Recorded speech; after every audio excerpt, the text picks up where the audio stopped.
What's up? Victory Monday, baby. Philadelphia, welcome to championship week. For the first time since 2017, the magical year of the Super Bowl, city of Philadelphia hosts the NFC championship game. We took the Giants out to the woodshed. I mean, that joint wasn't even close, man. Straight murder. It was just a straight whooping. So Philadelphia Eagles are in the championship game. We're back. They're favored by 2.5, I believe, right? Yes. And so we got a lot of football to get into. We got the Philadelphia 76ers just absolutely red hot. I mean, they swept a 5-0 West Coast trip. I mean, I can't even remember since I've been watching basketball that a team ever sweeping that. You know, so red hot Sixers. Even the Flyers had an okay week. They were around 500, but things are looking up in Philadelphia. So we are going to get into it here. I got my usual cast minus Euro Paul. I got my man Sean Kilrain to my left. What's up, fellas? What's going on? Up top right corner, I got my man Mike Fuji. What's up, Mike? How you doing? Good. Thanks for having me back on Eagles week. The stage is set. Kansas City, Cincinnati. Niners at the Birds, 3 o'clock. Can't wait. Let's get the show rocking and pumping. I can't wait, my man. Let's just bring it. Let's get the war on. It's an even matchup. We got the advantage with JH1, the MV #1. Can't wait. Let's dive right into it. Hell yeah. And I got my man Diego the Hammer Bianchi on the bottom. What's up, dog? So, man, how do you follow that up? You can't follow that up. Let's go. I was going to say, it's so funny because Fuji's like, thanks for having me on. I'm thinking to myself, how the hell could I not have a guy with green hair on the fucking show? You know what I'm saying? I mean, let's go. I mean, it's championship week, man. I mean, it's balls to the wall. I mean, there's no tomorrow. You know what I mean? It's do or die. You know, like you said, man. I mean, 2 evenly matched teams. You know, San Francisco, was on a 12-game winning streak, I believe. Yes. That kid Purdy. He's not Mr. Irrelevant. He's not Mr. Irrelevant, but I'll tell you what, though, I was very encouraged. I don't know if you guys felt the same way, but I thought Dallas got after his ass just a little bit, and as well as this kid's been playing, I thought I saw a little bit of happy feet at times. What was your impression, guys? I agree. I think they only had 2 sacks, but they had like 6 or 7 pressures. They got him off his spot yesterday. He made some throws. He made some pretty nice throws to get them to win. But I don't feel like if he plays like that against us, I think we get his ass. Yeah, I just need to get in his face. Rattle him. I believe Dallas did give him a test, but I mean, our front 7 is so. I mean, our line with everybody coming off the bench. They're Hargrave, Josh Sweat looking good, Brandon Graham, Cox. Everybody, Sue. I mean, he's going to get knocked around. I mean, against that offensive line. Mm-hmm. But on the other hand, I was listening to some Jacob media today. Really, Dak the turnover crack. I should call him because he cracks under pressure. I mean, Dallas to me, in a way, kind of gave that game away to San Fran. I mean, to me, it's like. They could easily won it, but as I said, Dak, the turnover machine leader that he is in the NFL, he just can't get far. I mean, San Fran took them out last year in the wild card round. Now they lose the divisional round. Mm-hmm. So I think there's going to be a lot of changes down there in Big D. An old plastic face who owns that team. I think Mike McCarthy's out of a job.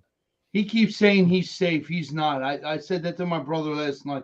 I think he's probably Wednesday, Friday. Hasta luego. You're going to see him gone. And get somebody else. I think it depends on who they get. But I got a couple comments here. I got my man Mike Lauro. What's up, Mike? Boys? Victory. What's up, Mike? How you doing? I got my man Adam Glenn. What's up? Thanks, Adam. Thanks for checking us out. Got our man Pat Bernard. He said, "What's up, fellas? Mike Fuji, a.k.a. Dirk Diggler in the house." What's up, Pat? Pat knows how to show the love. That's for sure. Hey, if he's going to call you something, he might as well call you Dirk Diggler. You know what I mean? Advertise that. Advertise that to the ladies. So, but no, I mean, we'll definitely look ahead, with it being championship weekend. But let's kind of look back a little bit. I mean, this Giants game on Saturday night. I mean, first off, everybody. I think it's pretty safe to say Nick Bosa is probably going to be Defensive Player of the Year. But I'll tell you what, there's a lot. You could really make a case for Hassan Reddick, and Hassan Reddick. I thought one of the keys to that game on Saturday, and let me know if you guys agree, was when the Eagles scored that first touchdown, the Giants' first drive, they actually converted 2 first downs. Yeah. And I believe they had a third. I think they were on right around our 40-yard line. Yeah. If memory serves me right. Yeah. And it was like third and I think like 4 or 5, something like that, maybe 6. And Reddick had a pressure, or Reddick had a sack. And then I think it was like 3rd and 2 or something like that. Reddick had a sack and made it be like 4th and 6. And then Reddick had another sack. He had back-to-back sacks. Right. And I thought, you look at a game that's 38-7 and you say to yourself, oh, the Eagles kicked their ass. And they did. But I'll tell you, man, if the Giants come down and score on that drive, the complexion of the game is totally different. I thought Hassan Reddick was key, was absolutely key. What Diego? What was your thoughts? Do you agree? Yeah, I agree. There were two huge plays in that game that really set the tone for the rest of the game. Mm-hmm. Yeah, I mean the rest of the game we just dominated them every facet of that game. By halftime it was over. So my brother-in-law, he's from Tom's River, right? So he's a Commanders fan, but all his friends are huge Giants fans, right? Mm-hmm. So we're sitting there. Second play of the game, throws the ball to Devontae Smith. And my brother-in-law goes, check this out. He's in a group chat with like 7 of them. They're all like, this is going to be a long day. We're done. This is over. We're 2 plays into the game. We didn't even score yet. Right. And the Giants fans already knew it was over. Mm-hmm. That game was pure, complete domination. I agree with you, Joe. Then back-to-back Hassan Reddick sacks really set the tone for our defense for the rest of the game. Yeah, and I'll tell you another guy too, unsung guy. Shout out to Kenneth Gainwell. I mean, Kenneth Gainwell had a really nice game. He 112 yards. I was going to say he's a sneaky good player, and I could be wrong, but I think he might be the first Eagles running back to go over 100 yards since Westbrook in 2006 in the playoffs. Yep. So, right? That is correct. Yeah, Gainwell's playing well. Mike Lauro, he says 49ers aren't going to know what hit them on Sunday. And Mike, and you could check Mike out on Thursday if you're looking for a preview for this game. Check out Mike's Locker Room podcast on the Out of Box Network on Thursday night. Mike will be breaking it down. But yeah, man. So total domination. What were some of your other key points from this game? Mike, what was your takeaway from this game? Like, what was your, was it the offensive line, the running game? Like, what was your number one takeaway from this dominant performance? The thing that first stood out to me was the third play of the game, and I don't think it was really talked about, but Dallas Goedert with that one-handed grab to go up 7-0. Yeah. I mean, it was like, ball was out here, and like he made it look, with ease. But I just, I was a little nervous with this game. Honestly, I thought after the Giants, beat Minnesota last week, I thought they were coming down to play. And, the Eagles just, as I said, dropped the hammer. They came out the number 1 seed, the best team in the league all year. It was a statement game. From all angles, everybody, the defense stepped up. The game was basically won in the trenches, the defensive line and offensive line. I mean, it was a nice mix where, they were throwing the ball the second half. They ran it. Take that pressure off Hurts. Keep that shoulder healthy. It was, 38-7 against Minnesota in championship game. In 17, 38-7 division game. I mean, I'll say this, like I said, I think the Niners are a little bit evenly matched with the Eagles, but I feel great going into this week. I'd say the Eagles got a chance to just win it all. Actually, I think I heard they're favored right now to win it all after beating the Giants. Okay. Yeah, it's that's definitely the opposite of 2017 at this point because that's one thing. I mean, Philadelphia, we're always used to playing the underdog role, but we can't play that now because I Right. I think and you look at it, you look at this subjectively, I think the Eagles should be favored. I mean, if you look right now, you got Pat Mahomes. First off, what a gutsy performance by Pat Mahomes. I mean, Pat Mahomes, That ankle's pretty bad. Right. He got rolled on. High ankle sprain. Right. So I'll tell you, when I saw that hit, it looked like McNabb in 2002 versus Arizona. I was having like I saw that and I'm like, damn, he might have broke that. And it looked like the same exact hit. He was so gimpy. Yeah. But he persevered, man. And he was stumbling, but he was throwing it. Well, and I'll tell you what, too, going back to that game, I mean, Jacksonville, Dougie P's done a great job with Jacksonville, but you could tell they're just not quite ready to win. They're probably about a year or two away. And I thought in that game, man, like they lost that game, that drive where Henny came in and they pinned him down at the 2. Yeah. And they allowed Henny to go the whole length of the field. I mean, that stemmed the tide. And they brought Mahomes back in. You know what I mean? But I was saying, though, reason I think the Eagles should be favored, you got Mahomes on a gimpy leg. Cincinnati, I mean, Joe Burrow is unreal, man. He looks like a young Montana out there. The way he throws, you see him in warm-up? Yeah. He's throwing with ease. He's so cool. He's confidence. He's so cool. And Jamar Chase and T. Higgins, like we said earlier. Wow, what a tandem. It's just like our tandem. Right, but but younger. But as good as Burrow is, and I know they dominated the line of scrimmage against Buffalo yesterday, but I still don't believe in Cincinnati's D-line. So if we play the Chiefs in the Super Bowl, you might have Mahomes out there still a little hobbled, possibly. If we play the Bengals O-line, the Eagles D-line will eat. The Eagles D-line will dominate the Bengals O-line. Absolutely. And then you got San Francisco. San Francisco obviously is a very evenly matched with the Eagles, but I have a feeling this kid's going to eventually show that he's a rookie. So I think the Eagles should be the favorite. Yeah, I agree. Just blitz and smash him, rattle him. That's all you got to do. He'll make some rookie mistakes. Exactly. Mike Lauro here. To your point, Mike, he says Goddard set the tone with that nasty stiff arm. Absolutely. Got a comment here. Terrell Fallings. What's that? Championship trophy? It's a bird. Birds. It's the Eagles. Oh, birds. Oh, okay, cool. Yeah, let's Eagle go flying. Birds. Go Birds.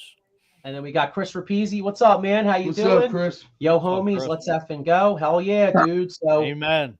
Hoping to see you on Frankfurt and Cotman on Sunday, because I know I'm planning on being there. Plan on being there, man. You know what I mean? Be square. That's right. So, Amen. So what was I'm trying to think. What were your big takeaways from the game? O-line, and Devontae Smith's nice catch. Yeah. Set the tone, Okay. And just the way Kelsey played, the whole O-line played. Even most importantly, Lane Johnson coming back from that groin tear, playing, balling out. But if you didn't see it, Kelsey had one arm pancake thrown on one of the defensive linemen. He just manhandled him. Yeah. But, I mean, bring on San Fran. Hell yeah. That's the thing. I mean, San Fran has the #1 ranked run defense. Mm-hmm. And and watching them yesterday, I don't know if you guys saw it. Did you guys see the one? I mean, first off, CeeDee Lamb's a hell of a player, and he killed and he was he was playing really well. But there was one play, I don't know if you guys saw it, where Fred Warner actually was covering CeeDee Lamb. Like that's how good that Fred Warner is. I mean, he's your Michael Parsons. Oh, yeah, he really is. Yeah, that defense besides Bosa, yeah, that is a little bit of a concern. And my #1 takeaway was from Saturday night was other than Hassan Reddick was probably hopefully health. Because did you guys see like the third play, Lane Johnson like grabbed his side, and I was like, oh crap, No, you know what I mean? No. But Lane Johnson finished that game, and at the end, Diego, you were saying it at work where he was at the end, he's going like this and fist pumping and stuff. Yeah, running down the field. So I think to me that was the biggest takeaway. He was hurt. came into the game, allowed 0 pressure, 0 sacks. Yeah. It was Lane Johnson at 90% is just as good as Lane Johnson at 100%. That's how good he is. 90% Lane Johnson is still better than your DN. Exactly. You ain't beating him. So that to me, that was what really stuck out. A guy who wasn't playing 100%, still playing to his Pro Bowl dominance and just completely dominating that right side of that line. Yeah, well, Chris Rapizzi with the question that I was a little concerned about, because it looked at the end of that game that AJ Brown might have like tweaked a hammy or something. Real. I know Sirianni had a press conference today, but what's that? Sirianni said he banged his hip up a little bit. Oh, he banged his hip. Okay, well then he's probably all right then. He said he's good. I thought it was either his knee or hip, but I thought it was his hamstring because he was sitting on the ground and grabbing the back of his legs. Right. Well, if he banged his hip up, as long as it wasn't a Bo Jackson type hip, then he's all right. You know what I mean? Yeah. Yep. That's one thing. Every time I think of a hip injury, I think of Bo Jackson, man. That dude. Oh yeah. I'll never forget. No, well, yeah, it was against the Bengals. He was running. Yeah. He had a run, and he was never the same. Yeah, he came back. He couldn't play football again. He just played baseball. Came right out the sock of the hip. So yeah, I guess they're the takeaways. I mean, that's the one thing. I mean, hey, this is what did the Eagles rush for, like 268 yards or something like that? Yeah, so anytime you rush for that kind of yardage, I mean, you're dominating the line of scrimmage. So that's the one thing when you dominate a team the way the Eagles did, there's there's only so much you could say about the game other than it was a lot to a little. You know what I mean? So I sat some one interception by Bradbury. That's saying a lot. No doubt. Yeah. So any takeaways from any of the other games?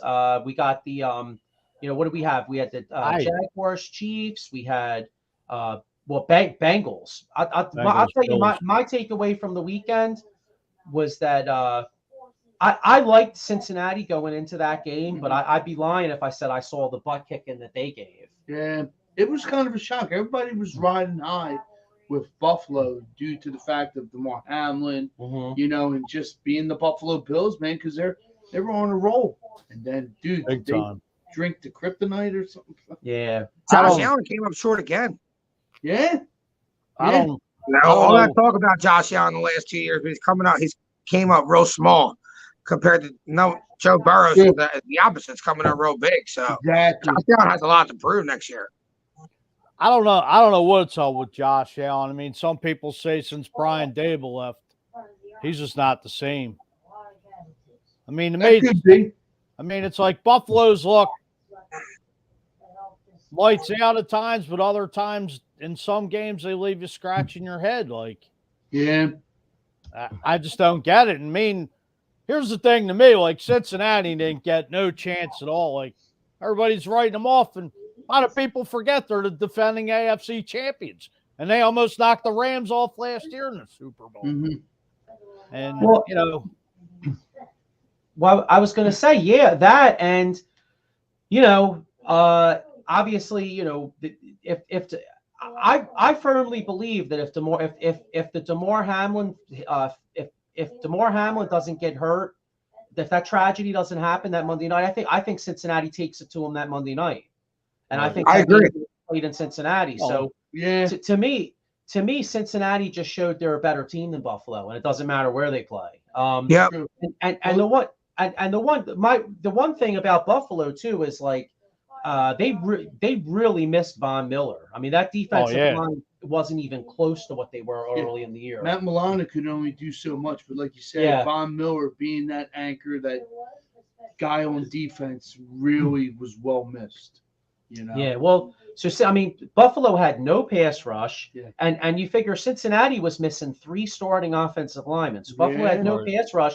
And how about the running game? I mean, Cincinnati with 3 backup linemen just totally dominated the line of scrimmage. Piron and Mixon, man. They killed them. Wow, they were a 1-2 punch, man. They were running on all cylinders. So, all right. So Pat Bernard with a question here. He says, what's your take on the Cowboys and the Bills? Well, we already kind of touched on the Bills. I mean, I know you guys are saying Josh Allen came up small, and it wasn't his best day. I agree, but I think they lost that game on the line of scrimmage. I mean, he got hit a lot. I mean, their D line was just getting blown off the ball. I mean, Josh Allen could have definitely played a lot better, but I blame that more. I blame that more on their line of scrimmage. You could say what you want about football, like skill positions. Like you look at the Bills, they got what? Stephon Diggs, and they got McKenzie, Gabe Davis. They have all these guys, yeah. but the bottom line is, though, if you get your ass kicked up front, man, it's hard to win football games when you're getting dominated. I mean, not to go back to last week with Miami, but they just, they came out on fire and just almost let it slip away to Miami. Like Miami gave them a scare, and to me, it was like this team just didn't seem like they played with any heart or no urgency at all. I mean, you're in your own backyard, and I'm going to say this not to jump ahead, but I think Cincinnati's going to knock Kansas City off. I think so too. I agree. Yeah, I do too, and it's not even the low-hanging fruit of saying that they have the Chiefs number, because that's not even the reason. I just think like Tony Romo said yesterday, how hard it is to like for instance, Mahomes was able to finish that game on Saturday, but a lot of that was adrenaline. Now this coming week, he's got a full week to try to work on that injury. And those high ankle sprains could last weeks. High ankle sprains are worse than the ankle sprain itself, because it goes from the ankle all the way to your calf, and it's a bitch. Right. I mean, but like you said, back to your point with the Bengals and Chiefs, Bengals across the board have better wide receivers, running back, and what does KC? KC's really missing Tyreek Hill, but they got Mr. 14 receptions, Travis Kelce, but how much can he do? Right. You know what I'm saying? Well, I was saying the easiest bet I think I ever made was Travis Kelce and Dallas Goedert's over on yardage. That was like stealing money. Yeah, that was stealing money. But yeah, and then we'll get to the Cowboys in a minute, because Patty asked about the Cowboys. Jay Jones, what's your take on Goddard? Goddard killed it out there. Played like he was supposed to. But Chris Rapizzi, did you guys? I saw this too. I don't know what to make of this. Did you guys see about hear the drama? Stephon Diggs got his stuff and left the locker room. Like he didn't even really talk to anybody. I did.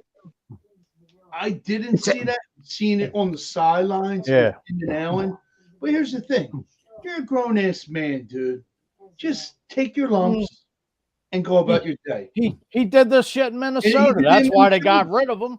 He did it in Minnesota. That's where I was just going to get at. I mean, he was yelling on the sideline at Allen, the offensive coordinator, but like, obviously about either not getting him the ball or just, not getting his receptions. But, different city, same old Stephon Diggs. Like, what do you expect? It's these diva receivers that always bitch and moan.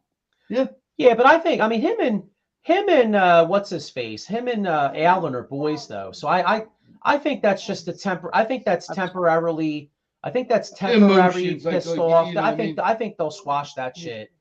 Michael Papernick Jr. says Eagles versus Bengals Super Bowl. I agree with him. Yep. Here's Tom Hetrick doesn't agree. He says the Eagles aren't scoring 20 points. Well, thanks for checking us out, Tom. Appreciate it. I disagree.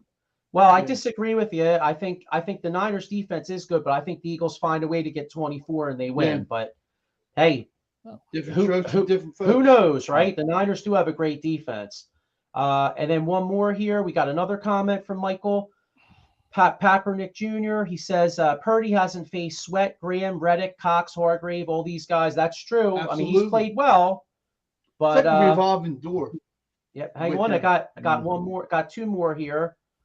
Here's my man Carlos Rosado. He said, "Salute, guys! First time seeing our channel. What a weekend! Flyers split, Eagles win, Dallas lost, Temple upset Houston. Yeah, shout out to Temple. Number one seed, Aaron McKee with his biggest win of his career. No, exactly. Over Shout out to Aaron McKee, man. I'll forever be a fan of Aaron McKee, dude. I love him on the Sixers too. Yeah, that's right. Let's go, Carlos. Chris Rapizzi says Eagles D line going to eat Purdy up. We got Michael Papernick Jr. says Eagles 34, 49ers 20. All right. I'd love to see that. I don't know if we're going to get 34 against that defense. That's the only thing. I could see it be a little lower scoring, but hey, if it was 34-20, hey, good times will be rolling and beers will be flowing in that fourth quarter. You know what I'm saying? Amen. Jay Jones says hurt pass protection. I guess that's his takeaway from Saturday, maybe. Yeah. All right, and then all right, now Pat.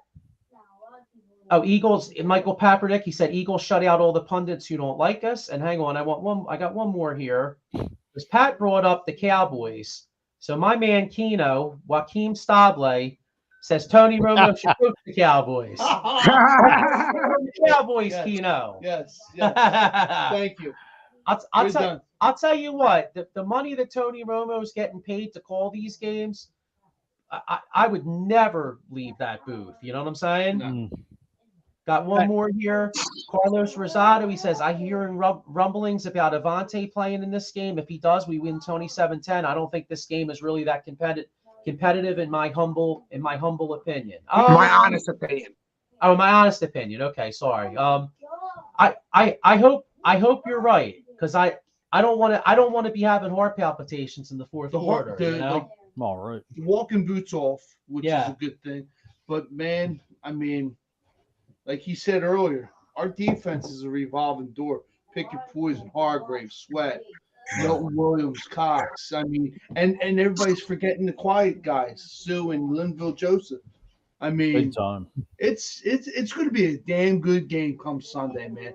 It's going to be a heavyweight fight.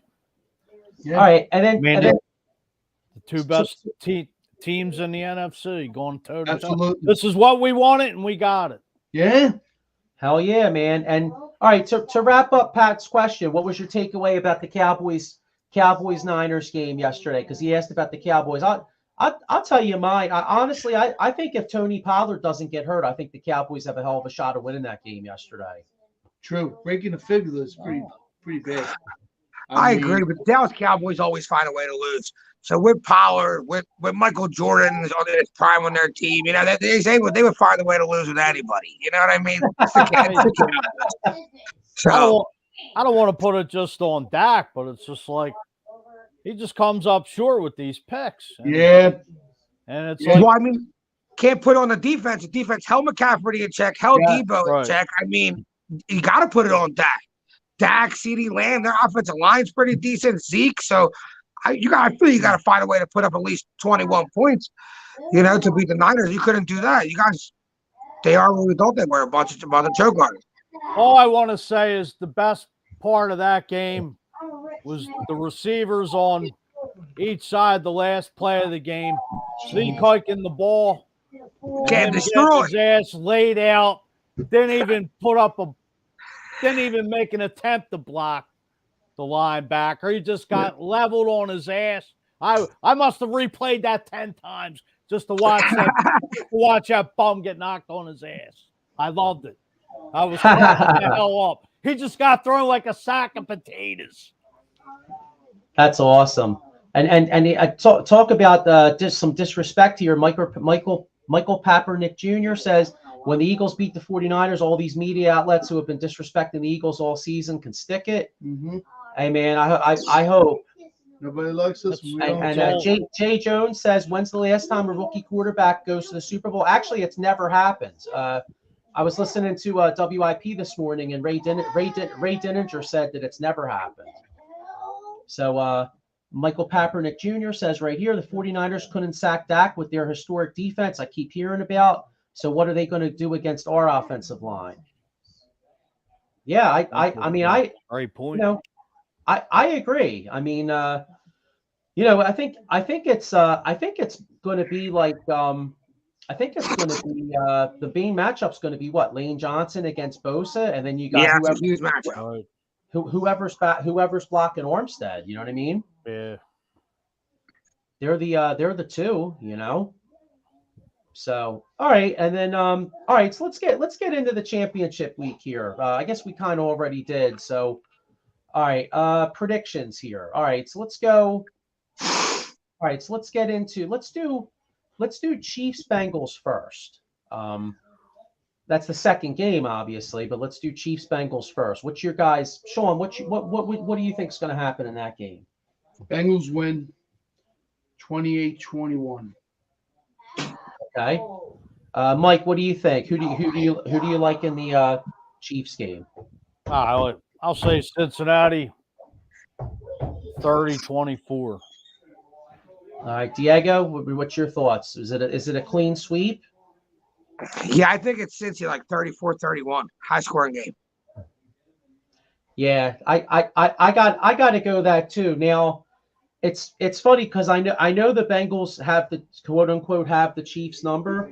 If you told me right now Pat Mahomes was 100% healthy, I think the Chiefs would find a way to steal this game at home. But the fact that I'm not confident in his ankle at all, I like Cincinnati. So I'm going to say like 30-27, something like that. Like almost the same type of game as last year with like a field goal. You know what? They're at the neutral field, right? No, they're playing. They're in Kansas City now. It was only neutral if it was KC and Bills. So we got here right here. Michael Papernick Jr. says Bengals 29, Chiefs 24. 34-21. Joaquin Stable says Chiefs 21. Oh, Bengals 24, Chiefs 21. And Carlos Rosado says I see Mahomes getting his revenge. Chiefs 27-23. But I think it's whoever has the ball last wins. I could see it being like that. Got one more. Michael Papernick Jr. says the Chiefs trading Tyreek Hill will bite them in the ass this weekend. Yeah, I could see that. I mean, they were talking about they were on the game on Saturday. They were talking about how the Chiefs had the number one ranked offense, and the announcer was kind of making it seem like they really didn't miss Tyreek Hill. Like they were kind of like I guess the point of the what he was saying was, oh, you know what? The Chiefs traded Tyreek Hill. We thought they were really going to miss him, but they still were number one ranked in offense. And I agree with my guy Mike right here. I think these are the kind of games that you need a tie. Like Tyreek Hill would make such a difference in a game like versus the Bengals, because the Chiefs did have the number one ranked offense, but the bottom line is Hill is the kind of guy you could throw it to in a close game, and he literally just runs right down the field and scores. Oh, yeah. The Chiefs don't have anybody like that this year. You know what I mean? They have to like methodically move it down the field. Such a Swiss Army knife. Right. Here we go. Mike Lauro has the same kind of prediction as me. I said 30-27. Mike says Cincinnati 31-24. Here's one more. Kelsey had 14 catches, all their receivers 5 catches or less. I'll tell you one thing that did impress me about the Chiefs though was that 7th round running back they got from Rutgers. Isaiah Pacheco from he looked pretty good. Yeah, he had a real good draft. He ran the 40 and 4.39. Yeah, well he's fast. He's a Swiss Army knife himself. Yeah. But to your point, just like Joey and the guy said, they really are kind of missing Tyreek Hill because he changes the game with his flair, his flashiness, his routes of it's as good as they are, and they are the number one. They were the number one offense. You guys remember they don't win that game against Buffalo last year without Tyreek Hill. Absolutely, that's an L, right? Yeah. So, you could say what you want, and that was a matchup between two evenly matched teams at that time. Yeah. So I agree. I think this is where it could really hurt them. Yeah. So, all right, let's get into the important game here in Philadelphia. So what is everybody's thoughts out here for Eagles versus San Francisco? Here we go. One more. But Andy doesn't like running the ball all the time. This is Andy's MO. Yeah, I gotcha. Mike Lauro has Eagles 27, San Fran 21. All right. So what's your guys' thoughts? We'll go around the horn here. Mike, what are you thinking, man? Are we happy on Sunday? Am I going to Frankfurt and Cotman? Are we partying it up? Or are we miserable? 24-16 birds. Okay, I could see that type of game too. All right, Diego, what do you think? I think it's 24-14 Birds. I agree. Okay. 28-21 Birds. 28-21. All right, yeah, I'm seeing I'm going to say like 23-17. I think like over 20 I think is the magic number. I think it's going to be a slugfest. And I could see it, I think I think Jalen Hurts, the way I look at it is I think it's two great defensive teams, right? Yes, Two teams with a lot of weapons on offense. And Diego, you said it a few weeks back. I think the difference in this game is going to be Jalen Hurts. This kid Purdy has played some really good football. Kyle Shanahan's done a great job in putting him in some great positions, but he ain't seen nothing like Lincoln Financial Field in his life. Not only that, but the defense itself, the front. Exactly. And all good things come to an end. Yeah, so he's never seen anything like Lincoln Financial Field. This crowd's going to be crazy. The Eagles D-line's going to be coming at him, and I think this kid is he'll make some plays because they have so many weapons, but he's gonna throw a big pick, and I could see a pick and a sack fumble. I'm going to say right now, I see an interception by either Bradbury or CJ Johnson to the house. Going to see the wrath of that Eagles defense in his face all day. Going to lead the way once again. He's going to have 2 sacks. I mean, he's just that spark, man. He just gets it going. Especially just the on way that his line. energy. We weren't lacking him. It's just he just brings a whole new vibe to the defense. And I just can't wait for Sunday. Well, here's one. So maybe somebody is this year's Patrick Robinson. Like here's Michael Kaepernick Jr. again. Here he says Gardner Johnson will have 1 INT, Reddick 2 sacks, Graham 1 sack, Sweat 1 sack. So hey, maybe Gardner Johnson is this year's Patrick Robinson. Could be a game-changing play. Here's Joaquin Stable.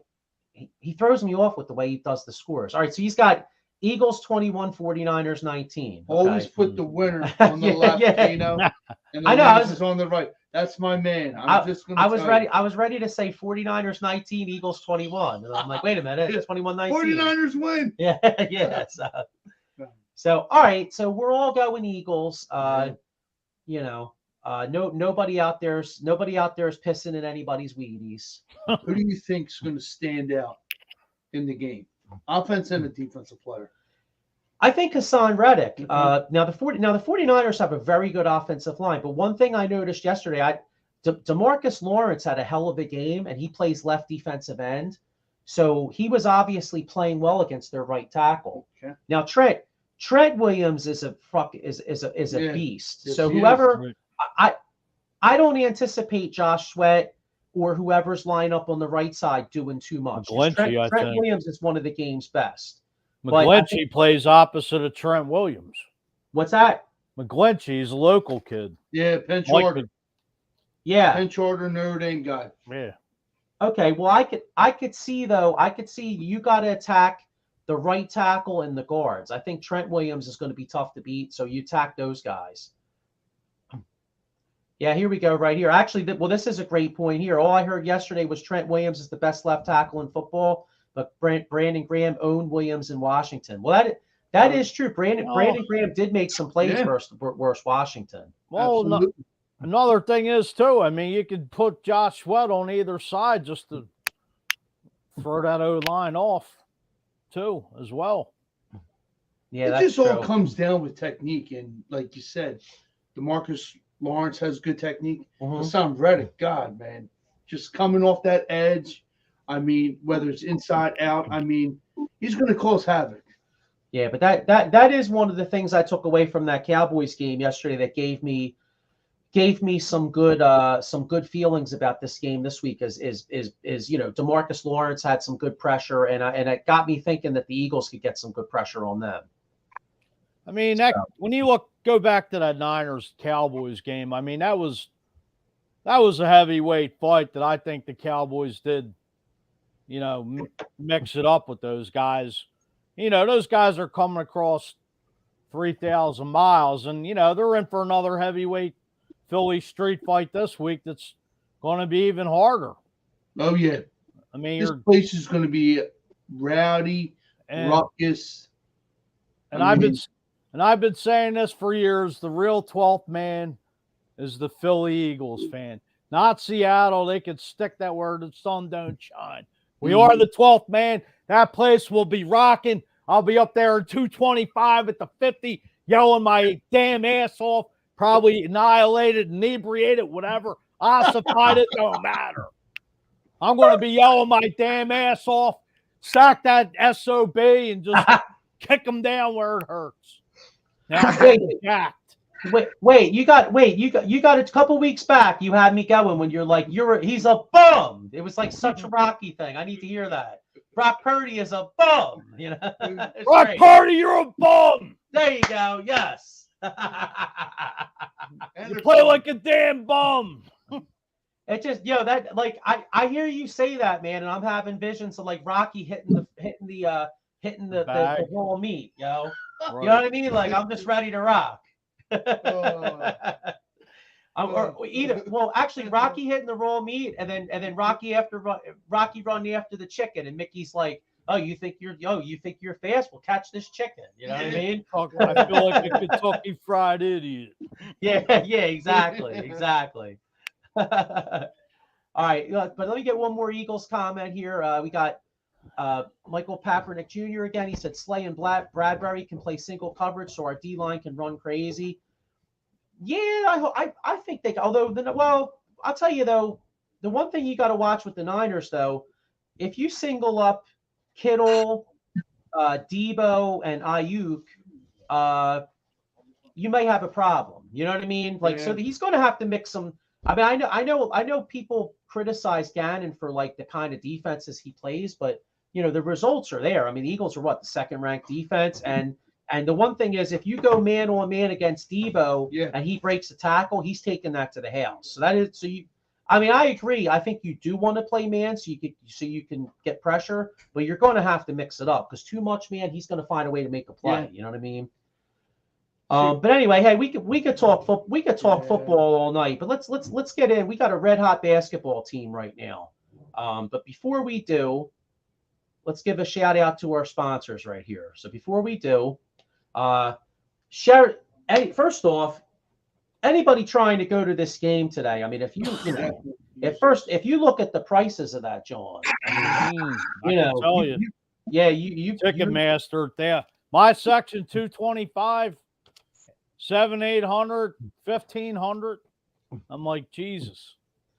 Well, and that goes to my point here. This company right here, Sherry'sTickets.com, www.Sherry'sTickets.com. They're a locally owned business since 1946, and you could save 10% with the promo code EOP10. So if you're trying to go to this game, check these people out. Here we go.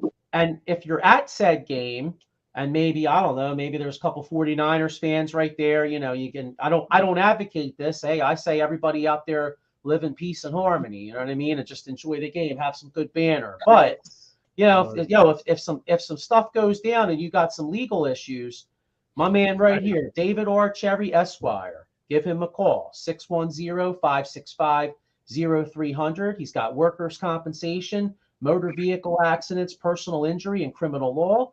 www.cherryinjurylaw.com. Then here we got Philly Sports Trips, the Birds Ultimate Arizona Trip Part 3, February 10th to the 13th, 2023.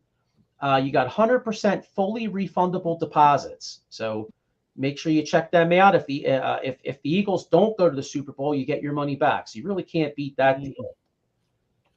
Here we go. Here we got Eagles Game Day Live. So make sure you check out on Sunday. There'll be a pregame, a halftime, and a postgame show on www.eopsports.com and the Painted Line. So make sure you check them out. Here's the Edge of Philly Sports lineup right here.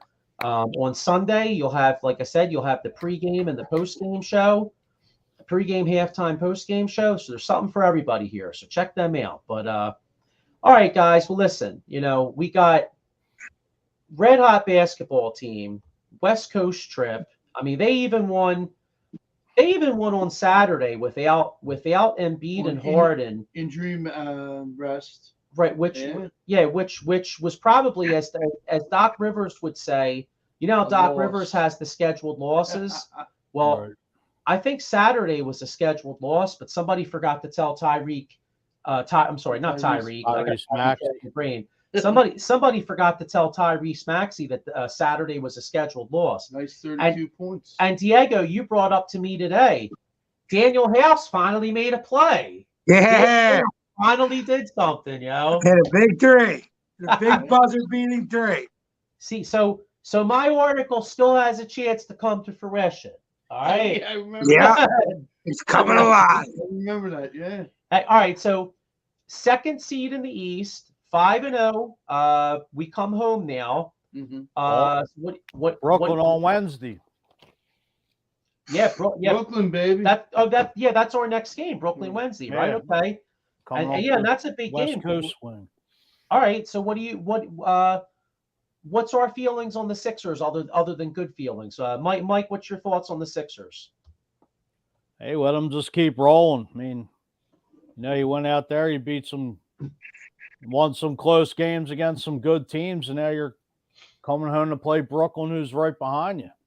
No Durant, so just keep it moving.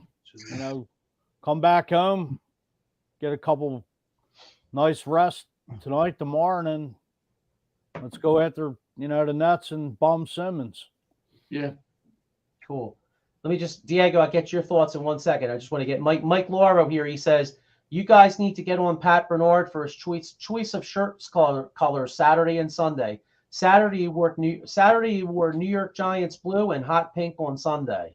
I'm going to answer this for him real quick. Okay. Pat, golf season's over. 2, get yourself some team colors, green, and some red, white, and blue for the Sixers. None of this Under Armour, China blue, and pink. So it's all you. All right. I mean, Pat's like, my wife dresses me. Stop breaking my balls. I want to hear the laundry. All right. So Diego, what's your thoughts on these? What's your thoughts on the Sixers team right now? They're playing great ball, man. They're playing better ball than any other. They're playing as good as ball as anybody else in the league. So, yeah, like Mike said, they got to just keep it pushing. Next game's in Nets. Let's get Ben Simmons. Get Ben Simmons his L and just keep moving, playing the way they're playing. They're playing great basketball. Like you said, no Harden, no Embiid. They still won with Tyrese Maxey going off. So, if you can just find ways to win, get in the playoffs. I really want them to have that 2 seed get into the playoffs. Get that 2 seed, lock it in, and it'll be game time as soon as the playoffs get here. Absolutely. I mean, the next 5, you got after Brooklyn, you got Denver Saturday, home and home with Orlando. Or wait, you got Orlando twice. And then you got San Antonio at the next, and February 8th, you got Boston up there. So, you definitely got some winnable games coming up. Yeah, so think about that. If they could go the next, if they could go like another 4 or 5-1, maybe they could start putting some ground between themselves and and the Bucks and and Cleveland and Brooklyn, and like Diego said, solidify that 2 seed. And I'll tell you what, man, if you look at the Eastern Conference, now I don't know if this is going to happen, but and there's a lot of basketball to be left. Let's keep it played. Let's keep it real. But the Sixers' best road to the finals. I mean, if you think about it, if the Sixers could somehow finish second, okay, you really want Cleveland to find a way to finish third. Because if that happens, if you could get Brooklyn and the Bucks at the 4 or 5 position, they got to play each other the first round. So one of those goes home. Then in the second round, they would play Boston. So if you really think about it, in a perfect world, like if I'm sitting here with if I could sit here with what do you call them, Johns? The voodoo doll. If I could sit here with a voodoo doll, right? And I'm just like boom, boom, boom, like come on. Give me a magic, or give me like a magic 8 ball, and give me the Sixers the 2 seed, and because Cleveland's a really nice team. I mean, like, let's keep it real. But if you told me I could finish second and my road to the finals was, say, a team like the Knicks or somebody like that at 7, then the Cavs, and then I got either Boston or Milwaukee or Brooklyn, I'll take that. I'll take that road. Like that. You know what I'm I'll saying? take it all day. So that's what I'm hoping for. But and they're playing great ball. But what's your thoughts? I never got yours. I mean, other than the obvious. I mean, they just shocked me with the 5-0 West Coast trip. Just when like the Lakers game, they won by 1. Everybody's producing. Marquise Harrell, like Diego said, like your unsung heroes. They're playing big when your 2 stars are out, and they have to come up big, and they are. I mean, they proved us wrong. 5-0. What do you got? What do you guys think they need? Like the trade deadline is coming up. February 9th. Okay, so now that's interesting. Okay, so the trade deadline's coming up roughly that's only about 2 weeks away. Yeah, 2 weeks away, Joe. So okay, what do you guys think this team needs to get over the hump? What do you think Morey can add? Backup shooting guard. Okay. Yeah. All right, backup shooting guard. All right. Diego, what do you think, Diego? I don't even know. We're playing such good basketball right now. Everyone's playing in their role so well right now. We have a backup center. We got backup guards. Max is coming off the bench now. I think this is just a team you roll with. You know what I mean? Okay. All right. Now, so I got one, but like you said, Montrezl Harrell's playing very well. Yeah. But there's a guy out there that I'm a little intrigued by getting. Rashawn Holmes is available. Okay. Former Sixer. I thought they made a mistake getting rid of him in the first place. That's one of the guys I kind of blame Brett Brown. Like Diego, remember Rashawn Holmes will come in and play well, and then he kept playing Amir Johnson, and we're like, why are you playing Amir Johnson? Amir Johnson is trash. It didn't make no sense. Right, and so they get rid of Rashawn Holmes. Well, apparently Rashawn Holmes might be on his way out in Sacramento, and like I said, Montrezl Harrell is playing well, but he's a little small. I'm a little intrigued with the possibility of adding a Rashawn Holmes because I think he could really help. You know what I mean? Here we go. Pat Bernard right here. He says the team is bonding on the road, gelling together. No Embiid and no Harden, and they put away the 3rd-seeded Kings. That was good. One more comment here. Joaquin Stabla, you need John the Mush to bet on one of those teams, and the Sixers will definitely win. Yeah, that's true. Yeah, that's true. He called everything wrong. He did call the Eagles right. I got to give him credit. He called the Eagles right, but he called everything else wrong. So here's a trade that already went down. Moore got traded to the Lakers for 3 second-round picks today.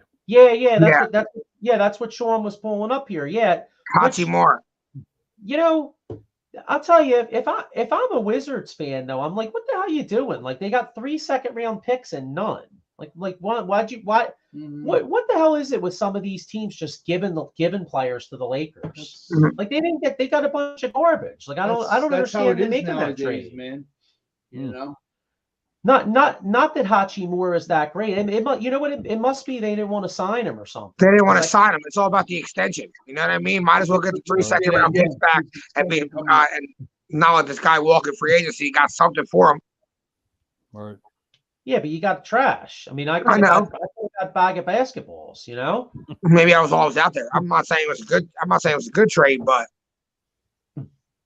what I'm saying is though, like. I mean, I would have taken him as a rental in the Sixers for a couple second-round picks. Me too. Yeah, so would I. You know what I'm saying? Well, speaking of that, supposedly Cam Reddish is available for some second-round picks. I like that. I wouldn't mind doing that. What if you could get Cam Reddish, take a shot on him for like Korkmaz and a couple second-round picks? I'd do that. Why not? You know, I would definitely take a shot at him. Yeah. Absolutely. For a second-round pick in Korkmaz, why not? I mean, the kid was like the 5th or 6th pick in the draft or something like that a couple years back. I mean, he doesn't play any defense. I mean, I think he's allergic to defense, but But maybe if you brought him in and you brought him in for some offense here or there, maybe he could come in, or maybe your coaches can develop him, or change his game around a little bit. Yeah. I mean, that's one thing I've really noticed about the Sixers. Like, you guys remember when Brett Brown was here?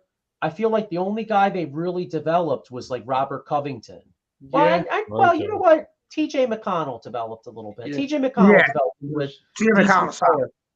but most of these other guys didn't do shit. I mean, Brett Brown was here based on basketball developmental players like from San Antonio. Yeah.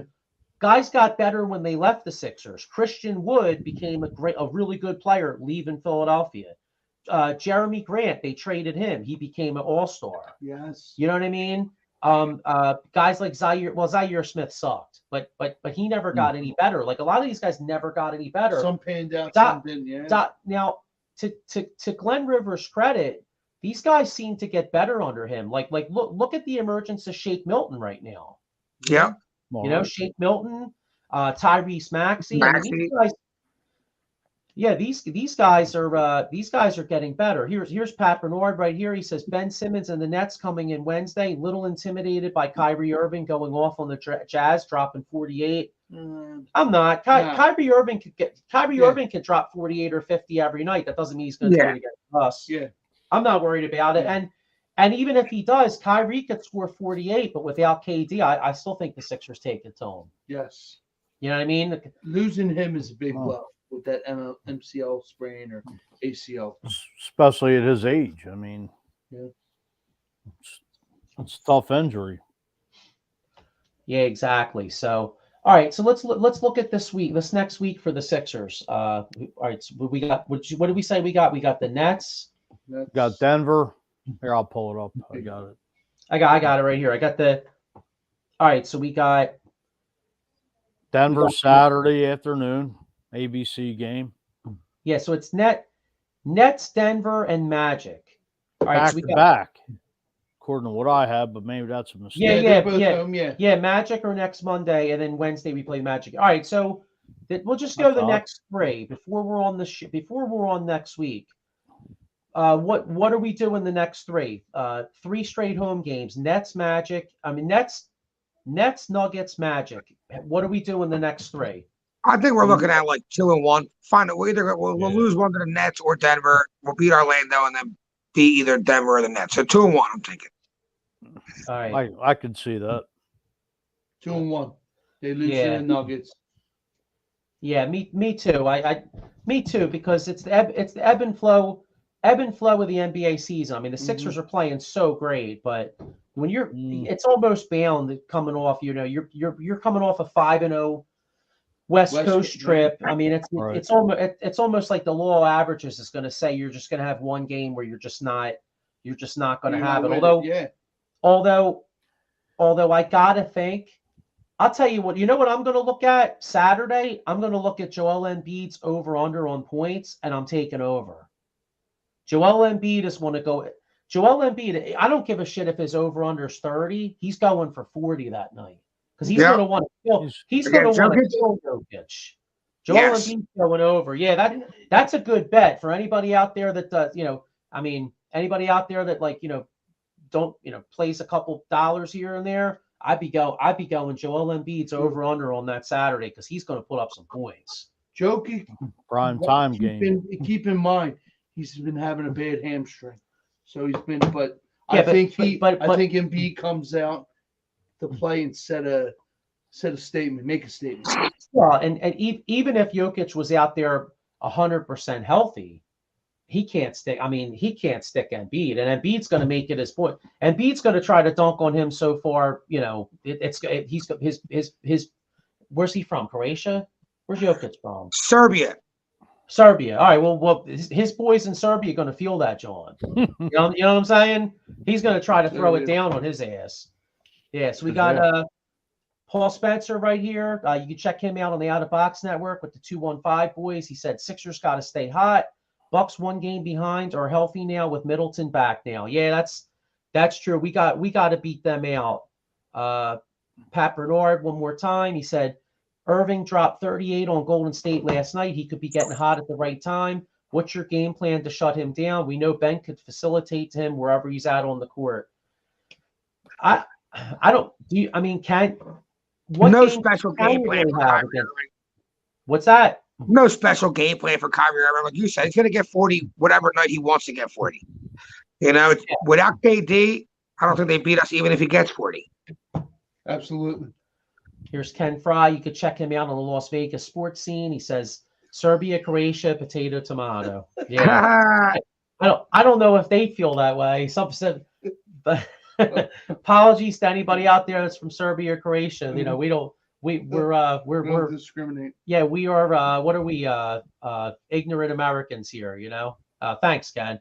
Yeah, but what was I going to say? Yeah, so I don't know. Even if Kyrie gets like 40, I'm not worried about it. I think the Sixers win. So, all right. And you know what? I guess we're going to get ready to wrap up in a couple minutes here. Before we do, shout out to Temple. I know we mentioned it when we were going when somebody made a comment, but shout out to Temple though. Huge win yesterday. Big time. Yeah.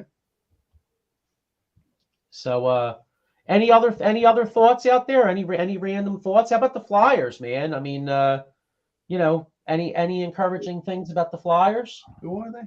They haven't been playing. I know. They haven't been playing bad. I give them some props, man. I mean, they lost last night. I know. Oh wait, hang on, one more. Paul Spencer, any Cowboys fans out there? He says, "Topic Wednesday: does McCarthy get fired and more?" I say, hell yes. Yes. I say no. Paul. I think you're in. I think you're in for misery, Paul. Unfortunately for you, and not for us. They fired Chuck Fletcher. Yeah, Pat Bernard. Here's a thought. He's got a thought. Fire Chuck Fletcher. And Ken Fry's got a prediction on the championship game. He says Eagles 27-17. Okay. We'll take it, Ken. Plus, it's a cover, too. All right, so and he's got Bengals 34-27. Okay, well, I could take that. I already put my part. I put one of my bets. I got Eagles Cincy parlay as one of them. So I think just to touch on some, I believe Dave Dombrowski came out and said that Bryce Harper was ahead of schedule as far as his recovery. Okay. I mean, just on the Phil's front. No, hey, you know what? Hey, that's big, man. Pitchers and catchers is coming up. Not long. What about when's pitchers and catchers? 2-3 weeks. 2 weeks. 2-3 weeks from now. Yeah. Yeah, and they say that kid Painter. They say that kid Painter's like the top. I think we're gonna put Painter before we go into the rotation because I was talking to a guy in work. You got Nola Wheeler, Suarez, Taiwan Walker, and then Painter's going to be your fifth. Tell you what, do you let Painter do it, guys, or do you Bailey Falter? Do you give him a shot? Do you put him in the setup role? Well, I don't think Painter will start. I don't think Painter will start the season because you know how baseball's real weird with like that service time and all that stuff. Yeah. So he probably starts the season down the minors and maybe he comes up maybe like May or something, June. Plus, go ahead. I'm sorry, Mike. I didn't mean to cut you off. Ruben Amaro was on WIP last week with Joe DeCamera, and he was saying that they're leaving that fifth spot open where possibly Painter could compete with Falter or whoever that's else. what I see too. I read, that's why I brought it up. Well, you know what? Hey, if he's good enough, I mean, we're trying to win the World Series, and we're in the toughest division in baseball. I mean, you look at the NL East, you got us, Atlanta, the Mets. I mean, toughest division in baseball. You know, you know how they say baseball's a grind and it's 162 games, and it certainly is. But let's keep it real, though, man. Some of those if you don't get off to a good start and one of these teams laps you. I know the Phillies got to the World Series last year with the wild card route, but you don't want to do that every year. No. You know what I mean? You don't want to do that every year. I think you want to be ahead of the game instead of behind. You know what I mean? Yeah, exactly. Well, the way the schedule is working out this year, aren't they like playing more of the American League teams? Yeah. Didn't they reduce the amount of division games, I believe? They have. I think it's I think everybody plays. Everybody almost plays everybody now. So it's kind of like a new thing. Here's Ken Fry. He does a Met show also, which actually is really interesting too, because I personally like to watch shows of our rivals just to get some education here.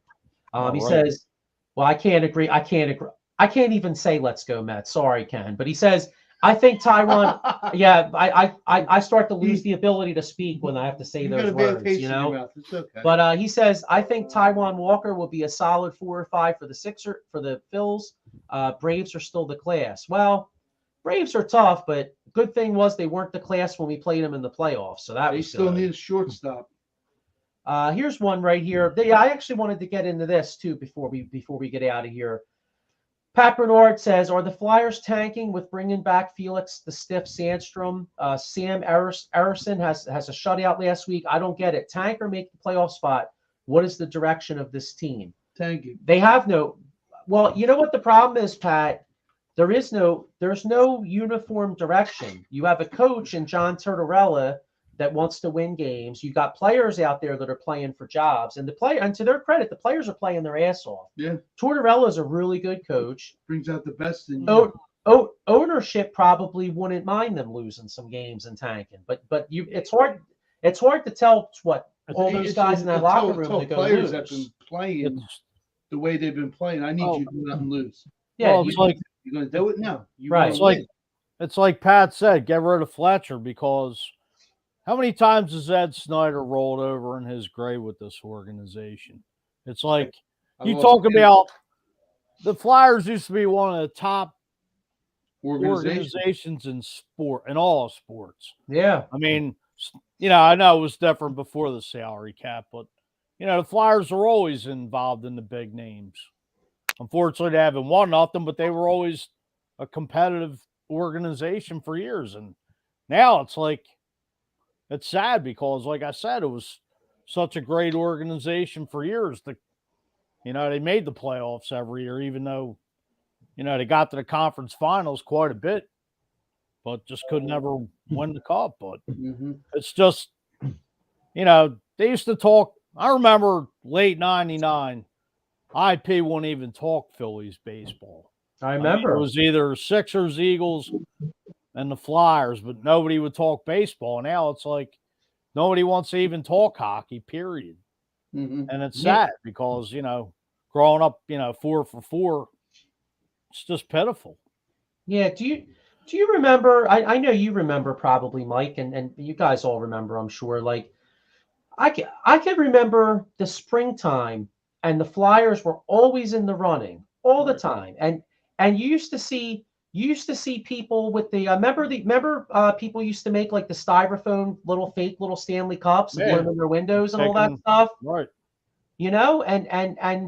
And my God, man, times have changed so much. Like my first year watching sports was 1986-87, and that was the year the Flyers lost to Edmonton in the Stanley Cup Finals. Edmonton to 7 games. Yeah, and I can remember being a little kid, man, we lived in Northeast Philly. We lived in the city. Well, they didn't have Prism in '87. They didn't have Prism in the city.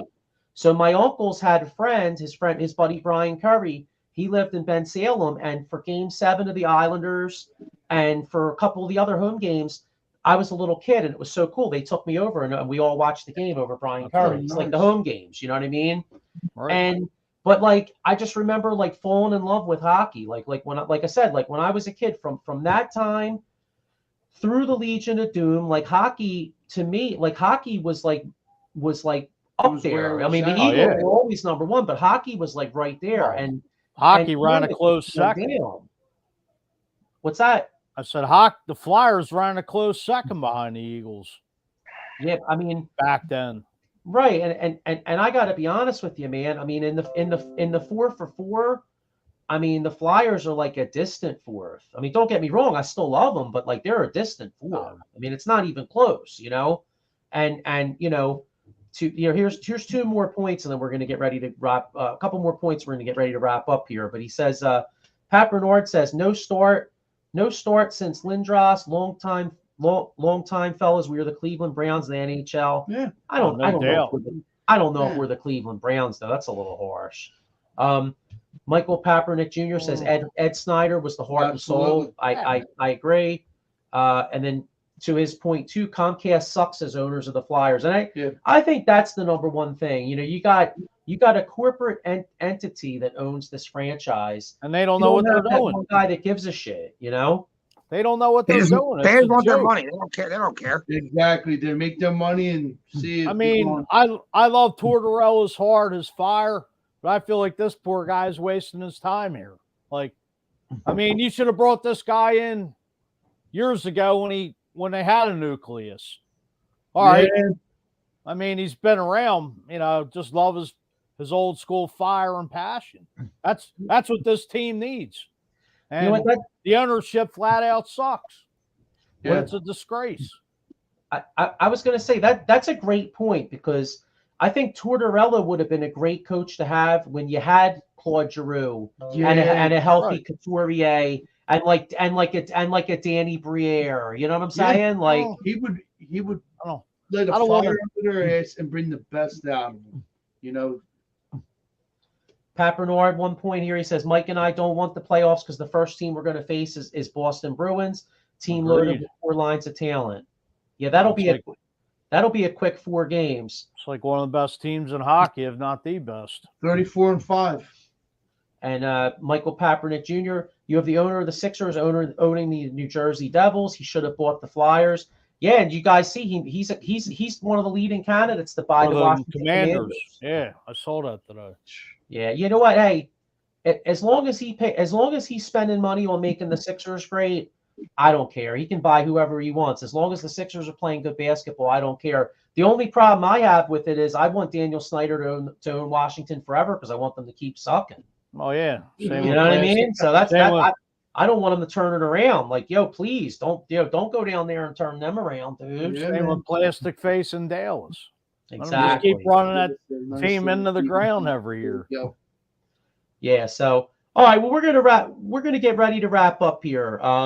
But before we do, being that it's championship week and we got next Sunday, I can't close out this show, especially when there's a guy with green hair up on the top. All right.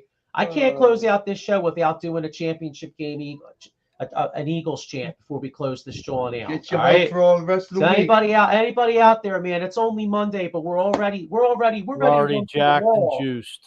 What'd you say? We're gin and juiced? Jacked and juiced, but hey.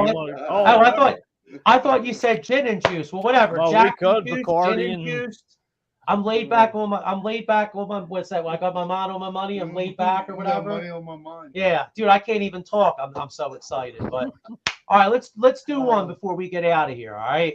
So let's say go Sixers, go Flyers, go Birds. See you next week when we go to the friggin' Super Bowl.